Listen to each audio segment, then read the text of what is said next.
Two guys of Minnesota sports flowing in their veins. Mackey and Judd on Score North and ScoreNorth.com. Reckless speculation. Hello and welcome to a Reckless Speculation Thursday edition of Minnesota Sports with Mackey and Judd. A scoop session with our guy, Darren Doogie Wolfson from the 5 Eyewitness News Sports Department. Before we get started here with some Vikings discussion, gentlemen, Judd, let's talk about that hat you're wearing. What does that say? Oh, that says... What's going on there? That says Padres, which also says, yes, the official sports bar, the official, more importantly, sports beer, I should say, of the Sports Dad. Padres, absolutely fantastic. Why is their beer so good, you say, Sports Dad? Why? You tell me right now, and I'm going to tell you right now, because Padres only does beer. They don't have a bunch of other things. They're not trying to make 18 different drinks. They are trying to make one thing and one thing only, and that is a delicious beer. I've been talking about the red now.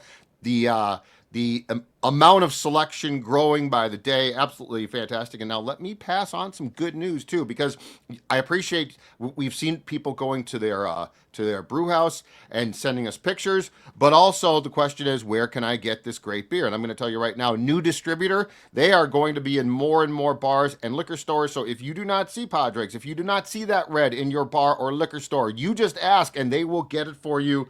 Absolutely fantastic and delicious. Give it a try. I'm Darren. thirsty now.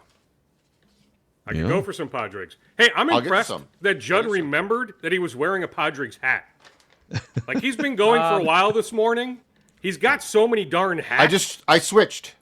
He switched in the moment. He's like a NASCAR driver. I just switched to my Padres I could hear that creaky chair as I was hitting record. And there was Judd reaching over for leaning for over. the Padres hat. I've got a bunch of hats right here. Yeah, and I like just a pit got this stop. one on. Yeah, exactly right.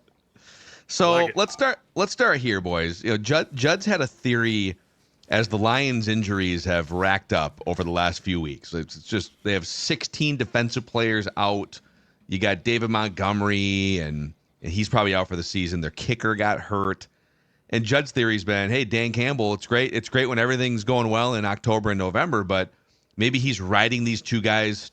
He's riding too hard in the offseason with like training camp practices, everything. So a graphic came out yesterday from Tyler Webb on football Twitter, and it listed the number of players from each NFL team on injured reserve, pup, or out right now. The Vikings only have 5. Now, Darisaw is one of the best players in the league, so it's some impactful guys. The Lions have 22 players on either IR, pup, or out right now. The Browns are the next most injured team with 18, but then you have to go all the way down to 15 with Dolphins and Giants. So Vikings have 5 guys out. Lions have 22 guys out. Is this just coincidence and luck, or is there something more to this based on the way Kevin O'Connell and Dan Campbell operate their programs, dudes? I think it is randomness and luck, especially this deep into the season. You only get so many padded practices. So, yeah, I think there is something to be said about just the Vikings being fortunate, Detroit not so much. But, hey, like you mentioned Darisaw, I'll even mention Mekhi Blackmon. When's the last time we brought up the name Mekhi Blackmon, who is doing well? Remember, lost, like the second day of training camp. I have no doubt in my mind, you think about the Fabian Moreau snaps the last couple weeks, which have been okay, but Blackmon would have played a pretty big role this year. So that's another guy that they absolutely have missed. I'm not even sure they signed Gilmore if Blackmon doesn't go down. Gilmore progressing, good to go, heading into Sunday against Smith-Njigba, against Metcalf in Seattle. But yeah, Judd, I don't know if I can go at Dan Campbell because he has this persona, this machismo about him, whatever you want to call it, right? That, grinding and all this, and now it's having this direct impact on the Lions having, what did you say, Phil? 22 guys on injured reserve? The discrepancy is too high for me. I do think there's some luck involved with that. I really do. Oh, for sure. Or He does look like a guy that would ride his players too aggressively, though, right? Well, but the rules don't allow that much of that, especially this time of the year. I'm just, you know what? I agree. There is definitely luck. Like the Vikings have gotten, for the most part, not completely, fortunate, right?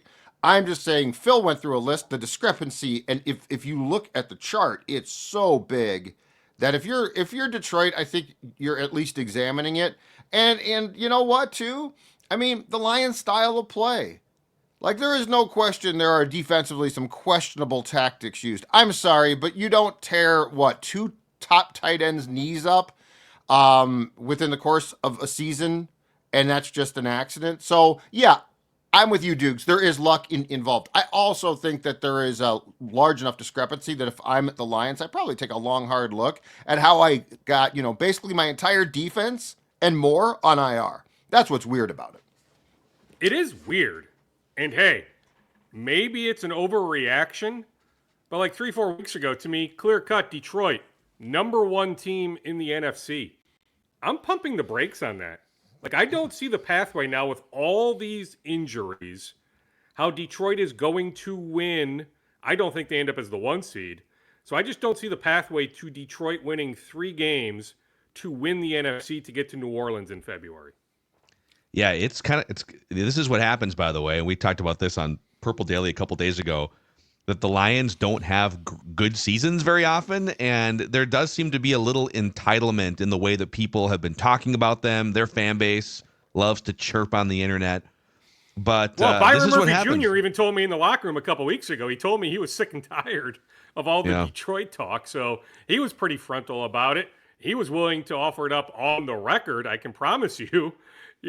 Maybe not verbalized, but a few of his teammates in that moment felt the same way. But my comeback to that would have been, hey, Detroit earned it. In that moment, I got it. I understood it. But, if you look at some of these power rankings, heck, I was listening to Colin Cowherd the other day. He had a guest on. I can't remember who it was, but one of the national talking heads citing teams in the NFC, Packers, Lions, Eagles. And then, they forgot about the Vikings. And I have heard some of that, over the last handful of weeks where it's almost like the Vikings are forgotten. Now, maybe not as much so when they were on national TV on Monday night, but leading into Monday night, there is something to be said about the lack of national chatter about the Vikings. Which I think if you're a Vikings fan, is frustrating, but I think if you do a deeper dive, I think it's fantastic because it started like the first night of training camp. Like O'Connell can say we don't read or pay attention. That's hogwash. They do. And O'Connell's a very smart man. He uses that to his advantage, right? So the fact that the Vikings are being ignored, I think that he has privately with his players used that all season long. And it's a great thing. The great thing about unexpected success, which is what the Vikings are having, is 1, it's fun, but 2, it allows you to almost fly under the radar even when things are going great. Now, a year from now, when the schedule comes out, they will inevitably have 5 primetime games. The expectations will be high. There will be pressure. But I think the Vikings and O'Connell in particular have done a masterful job at having a great season and never ratcheting it up to where the public's like, yeah, now we expect this. I think this has been played brilliantly.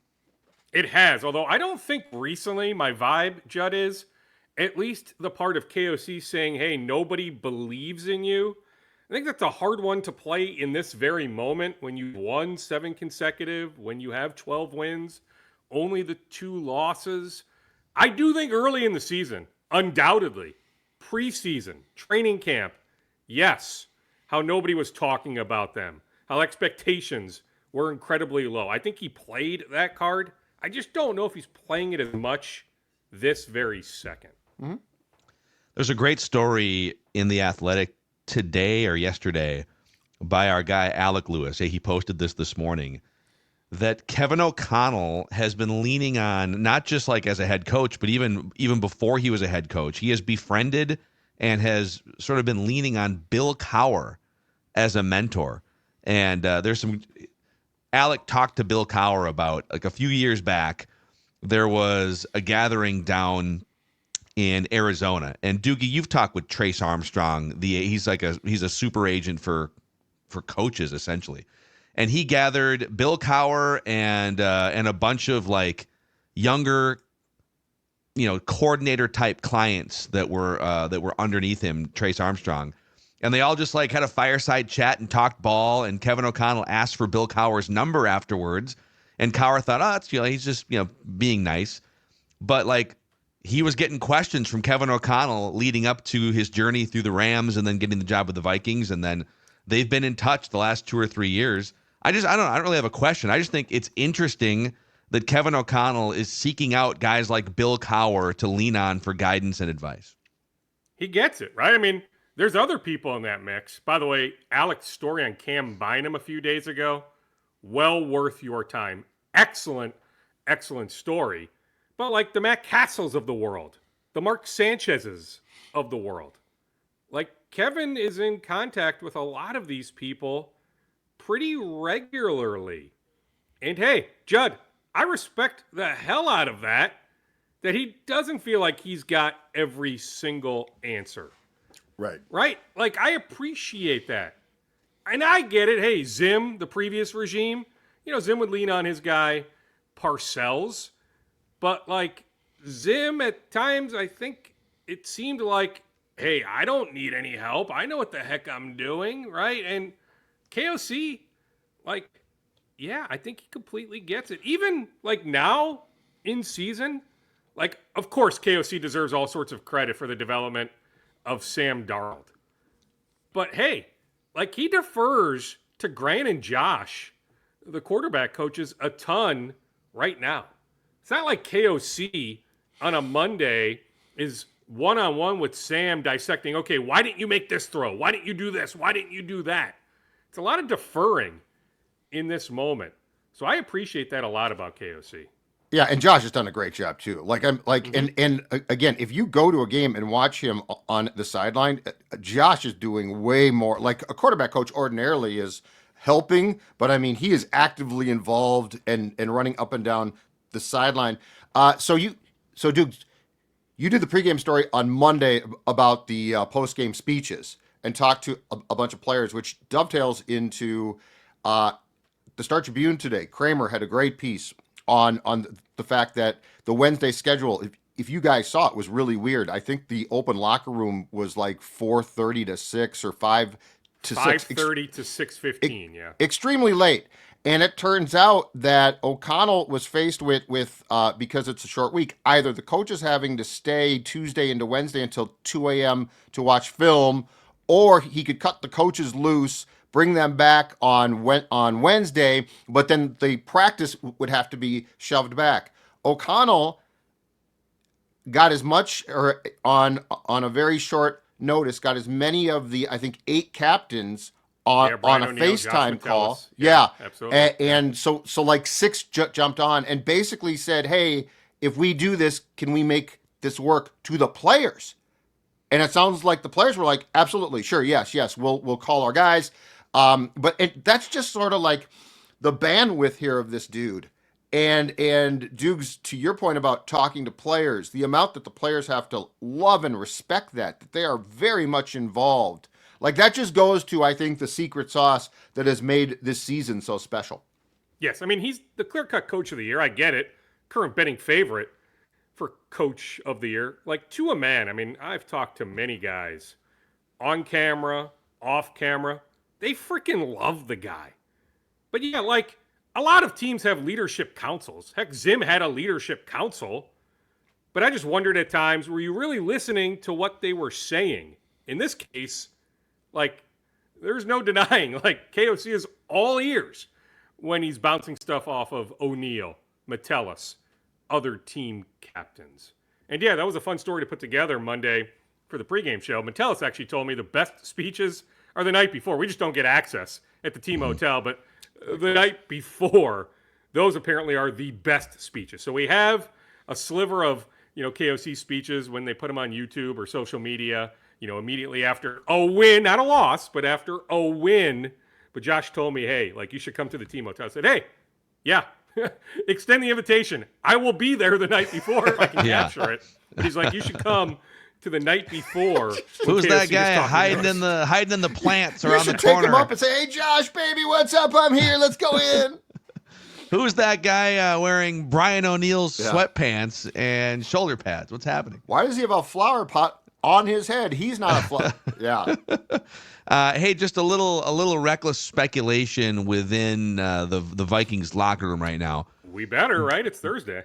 Yes. So Dallas Turner looked awesome in a couple of flashes these last couple weeks. He came through wide open and got the biggest hit on Kirk Cousins 2 weeks ago.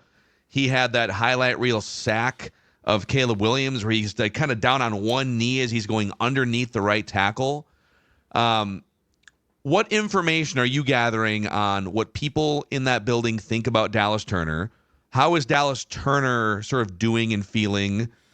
Looking at a guy like Jared Verse, who's third in the league in pressures or fourth in the league in pressures, and speculating forward, what hope is there that he could still become a high-end, top-of-the-league edge rusher, sort of to align with where he was drafted, Dukes?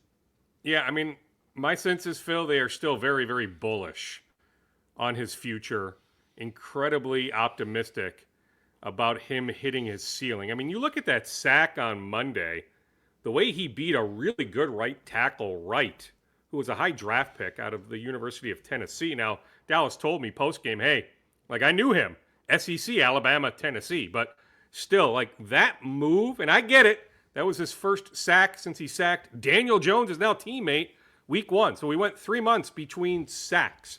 So I understand it. He is absolutely putting in the work on the field, like work ethic-wise. I don't think there's much of a question mark. I think we've touched on this, Judd, but him grasping everything that entails playing in a Brian Flores defense, I think that has taken some time. I don't even think he's all the way there quite yet, which I get. Like, give him the full rookie year. But you can see the potential. Plus, the way he's played the run more recently, it feels like he's made enough progress. When you think about early in the season, then a slight setback, minor knee injury, then comes back. It took a little bit of time. But if you think about where he is today compared to, say, the Jets game, or maybe is that the game he missed maybe immediately after the bye? He wasn't even playing that much. There were games where he was getting like 5 or 6 defensive snaps. He's now earned many more snaps. We will see that moving forward. But my sense, Phil, I'm telling you, is they are still incredibly happy that they made that selection, that they made the move to get him, and they love what he could be in, let's say, 25, 26, and 27.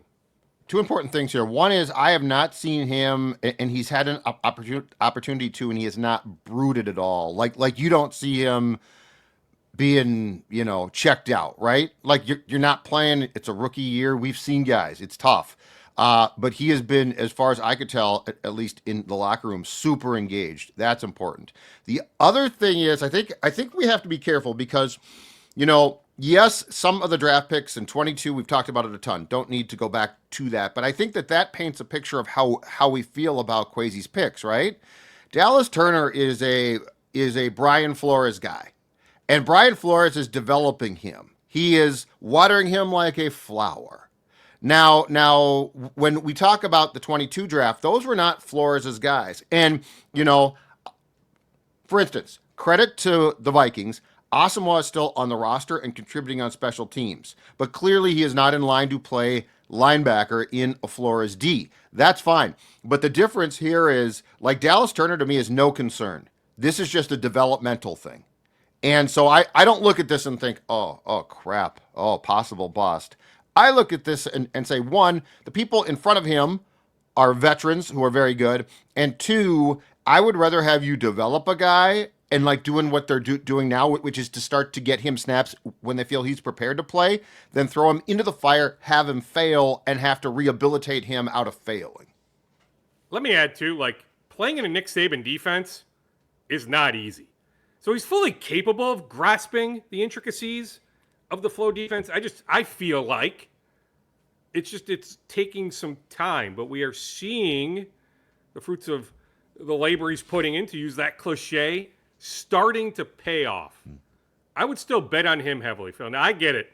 We had a discussion about Dallas late August where we said, hey, like, let's put some money on him, betting favorite, defensive rookie of the year. We all get it. He is not winning Defensive Rookie of the Year. He's not coming close to winning Defensive Rookie of the Year. I guess in that moment, maybe I should have realized, okay, this particular defense, the guys above him, it'll take a little bit of time. But yeah, Judd, yes, absolutely. Like, can absolutely bet on him moving forward. In fact, I feel so good about Dallas Turner, can't keep everyone. So, like, Patrick Jones, Yeah. is that a good year, right? Like, I don't know how you re-sign Patrick Jones. You feel that good about Dallas Turner that Turner can eat up a lot of those Jones snaps in 25. So that's the likely scenario, right? So Patrick Jones he's an unrestricted free agent, and he's 26 years old. This is his shot to go get. I don't think he's going to break the bank. The sack numbers are out of whack with his pressure rate and pressure numbers. He's like probably not going to repeat unless he gets better. He's not going to repeat this. He's got 7 or 8 sacks on the season. So I think that feels logical. Patrick Jones has played twice as many snaps as Dallas Turner has this season, but Grenard and Van Ginkel are still going to be your starting edge rushers in 2025. But can Dallas Turner then become the third guy who's getting at least maybe 50, 60% of the snaps for sure out there on must-pass situations, third downs? Another guy that's interesting, though, so Jihad Ward kind of came in as a journeyman. My God, he's been on, Giants, Jacksonville, Baltimore, Indianapolis, the Raiders. This is his 6th team, Jihad Ward, former second-round pick. He's 31 years old. He has been an unsung, really good, valuable player. And it's not like he's not going to wow you with the sack totals, although I think he is like 3rd on the team in pressures. But his job as a 6'5", 280, 290 pound sort of hybrid edge bowling ball, his job is to be the point person on these stunts and twists. Like, he's the reason why Patrick Jones and Jonathan Grenard in a lot of cases, or even like Blake Cashman coming around, he is, if you could give assists to defensive linemen for setting up open gaps for guys to get sacks, I just want to throw some love to Jihad Ward, and I think there's a chance they bring him back as a 31-year-old in this defense. Yeah, sing it. Absolutely. Absolutely can see Jihad Ward back next year on another 1-year contract. It's what Metellus told us in the locker room the other day. Like, okay, you look at the 11 that are out there a majority of the snaps, but they truly go 16, 17, 18 deep on defense. You think about Bullard and Tillery. If you look at Redmond and Phillips maybe as the 2 main interior defensive linemen, but you've got Tillery, you've got Bullard, you've got, Ward, you've got Turner who's capable, right? So you start looking at some of those pieces. Even Davis, the linebacker they picked up a few weeks ago, is starting to earn a handful of snaps, has played a decent amount the last couple of weeks. That's where they feel confident about their depth. That's why, hey, like, we wonder about the Lions defense. We feel pretty good about the Vikings defense heading into January. Yeah. So who do we think is probably back and not back then among the what you would consider to be the priority free agents on defense? You got Bynum, you've got Murphy. I will say this. Stroke of genius a year plus ago. The Josh Metellus contract now has to be one of the biggest bargains in the entire National Football League. But and I do think that there's going to be guys like Jones and Ward who possibly get paid more than the Vikings want to pay because teams are going to look at their success and be like, oh, yeah, okay. Now, that doesn't mean that the new system will fit them. But especially Dukes among Bynum and Murphy, which one do you think is probably back? Murphy. I mean, they had discussions. They've had discussions on both fronts, but certainly discussions on Bynum. They never came close to an extension in the preseason. And I look at, McKinney, the great year he's having for the Packers, some of these other safety contracts. I'm not suggesting Cam is going to get that, but I think you at least go chase that. And I think the number he's going to get is going to be pretty comfortable. And I just don't know if Kwesi and company are willing to pay a safety really good money. And so at this point, I guess it's hard for me to see Cam Bynum back. Like, if they had come close in early September, I might have a different thought in this moment, but it doesn't seem like the two sides ever came all that close to coming to a happy medium on an extension. So at this point, if you're Cam, you're going to listen to other teams come March. All it takes is one darn good player. I'd love to see him back, right? Great personality, great player. I just don't see that pathway. Then we wonder about Harrison Smith. What does Harry decide? Does he want to play another year? If he does, what does that contract look like in 2025? Certainly if he's playing another year, it's as a Viking, not somewhere else. But I wonder about him. But Byron Murphy Jr., absolutely can see him back. He has earned himself a nice contract. I can see the Vikings saying, okay, we get that. We will give you that contract. Gilmore, do you want him back at 35 years old? Shaq Griffin, what could that look like? I mean, clearly the cornerback position is going to be a priority come March into April. It'll be curious to see what that looks like. But certainly on Murphy, absolutely can see him back. Yeah. Now, if they're not going to give a contract to Cam Bynum, maybe they could get him a gift card just to say, hey, thank you for a nice little season. Woodhouse Spas for the Bynum family. Or if you're late on your holiday gift giving here, maybe you're still looking for Christmas gifts for your mom, your spouse, your wife, whoever it is on your list. Woodhouse Spas, locally owned, Maple Grove, Woodbury, Rosedale Center. Over 70 spa services, massages, body treatments, facials, nails, specialty packages, you name it. And you can just go to woodhousespas.com or stop into one of the 3 locations I mentioned, Maple Grove, Woodbury, Rosedale Center, and pick up a gift card. And boom, your holiday shopping is done. Check that box and give someone the gift of 70-plus spa services to choose from. Woodhouse Spas. Also, Nicolay Law. A shout-out to the exclusive personal injury law firm of Score North Podcast. Nicolay Law knows that when you or a loved one gets injured, ordinary life can come to a stop, and that's where things can get complicated. You need someone to lean on, and that person and team is Russell Nicolay and his team. So they're here to help you get the compensation you deserve after an accident at nicolaylaw.com or give them a call at 1-855-NICOLAY. All right, let's do a couple more minutes here. Rapid fire scoops. Is Cat going to make the Wolves regret all of their life decisions tonight? Well, I mean, how quickly does Rudy Gobert pick up 2 fouls? How many threes does Cat attempt tonight? How far does Rudy chase him out to the perimeter? Cat is absolutely hyped up. He was at Cristo Rey Jesuit High School last night.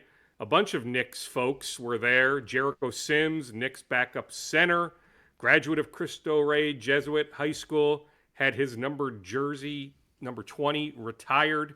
And so Tibbs was there, Gerson Rosas was there, Cat was there. Jalen Brunson even stepped to the mic, had a few words of encouragement for Sims. But yeah, Cat is pumped up. He will talk this morning. So the Knicks are shooting around. The Wolves canceled shoot around. Just enough guys live far enough West Metro with the roads the way they are this morning in the Twin Cities. Just didn't make sense. So they'll just have a bunch of those guys come in a bit earlier with the later start, 8:40 tip time, national TV, TNT, 8:40 Central time.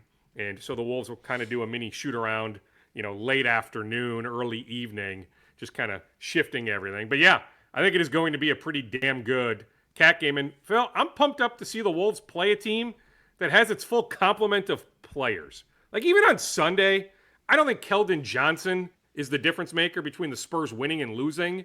But Keldon is a pretty good player. He was out. You think about Friday, LeBron James was out to me. LeBron, and I get it, hasn't been shooting the ball well, but you think about all those piss poor Cam Reddish and D'Angelo Russell shots last Friday. LeBron would have eaten up some of those shots. Just to me, my opinion, if LeBron plays last Friday, the Lakers win that game. So I'm excited to see the Wolves finally play. It's been a bit, right? Just a lot of games. And hey, they don't have to apologize. It's a credit to Greg Farnham, others with the Wolves. We talk about the Vikings, having some luck on their side. Certainly some luck on the Wolves side, not having guys miss games. That was part of their success last year. We all remember the Cat meniscus injury, but for the most part, I remember having a conversation with Mike Inori, Wolves lead assistant, who to me will get more head coaching interview opportunities next offseason. To me, it's when, not if, Mike Inori becomes the head coach in the league. But I had a nice conversation with Mike preseason, and he told me, hey, we need that injury luck on our side again this year. We had it last year. We need it again this year. Well, so far, knock on whatever. I get it. Mike Conley Jr. has missed a few games, but for the most part, And hey, maybe Joe Ingles would have had a chance to be like the ninth man. He's been down, right? But for the most part, the Wolves have been pretty darn healthy. But I'm excited to see that, as far as I know, Anunoby in, Mikal Bridges in, Josh Hart in, Jalen Brunson in, Cat in. The Knicks have their main guys. Achua is back from an injury. Like, the Knicks have their guys. So I am pumped up for tonight. Amen. Darren Doogie Wolfson from the 5. Let me add on the Wolves, because I'm still getting a bunch of questions about Laurie, A-Rod, V. Taylor. How come we haven't seen anything? Just a reminder, this thing is going to bleed into January. So we are still a couple weeks out. Plus, there's the possibility still of some litigation after the decision is rendered.